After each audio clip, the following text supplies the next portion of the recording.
Hi everyone, Paul here from LimitlessTechReviewz, and in this video we're going to be talking even more about Apple's newest product, the iPad 2. So, the iPad 2 was released March 11th, which was Friday of last week in the US, and it's going to be released March 25th internationally. So this device sold like hotcakes. There were lines as far as the eye could see at all Apple stores across the country, Best Buys, all kinds of stores that were carrying them, and they sold out within the first day, of course.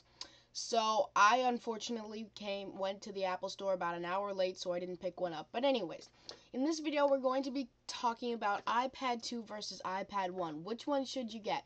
So obviously the iPad 2 is thinner, lighter, faster, all those kind of things. But is it really better than the iPad 1? Why shouldn't you just buy the iPad 1? So let's get started.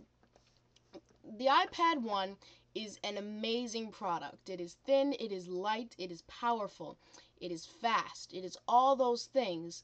But next to the iPad 2, it's slow, it's fat, it's heavy, it's all those things. But not necessarily a bad product.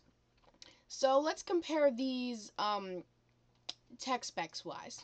So the iPad 1 has an A4 1 gigahertz processor and clocked in at 1 gigahertz, and the iPad 2 has an A5 dual core 1 gigahertz processor. So obviously the iPad 2 is much faster. It's up to 2 times faster. Let's see, next is display. The displays are exactly the same on the two devices.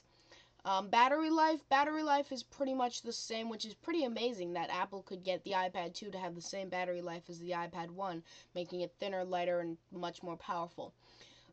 Excuse me. Next is graphics.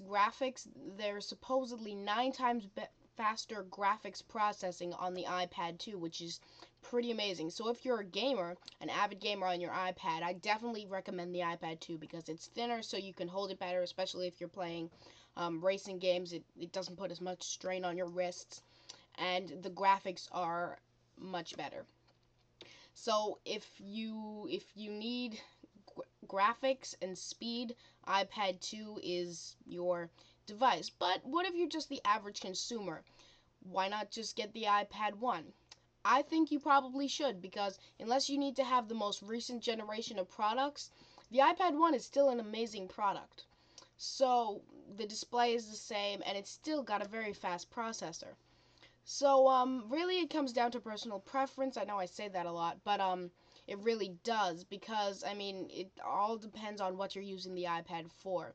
The price of the iPad 2 is $4.99, $5.99, $6.99, and $7.99 and $8.99, and there's so many different configurations. It comes in white and black. Also, if you definitely need the white one, you got to go with the iPad 2, because the iPad 1 does not come in white. So there are different. It comes in 16 gigabyte, 32 gigabyte, and 64 gigabyte for each, and each have 3G. So really, like I said, it depends on personal preference and what you're going to be using the iPad for. But the iPad 2 also has front-facing and back-facing camera, which I forgot to mention. I've seen some videos and I've tested it out a little bit, and the video quality is not that great. So you're not going to be using that as your primary video camera.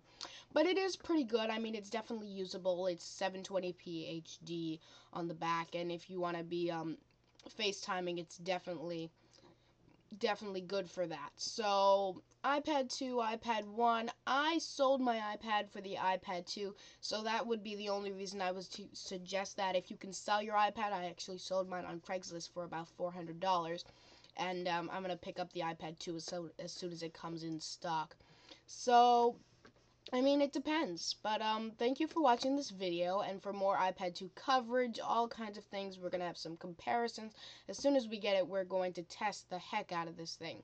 So definitely stay tuned to the channel, and check out some of my other videos, and thank you for watching, and please subscribe.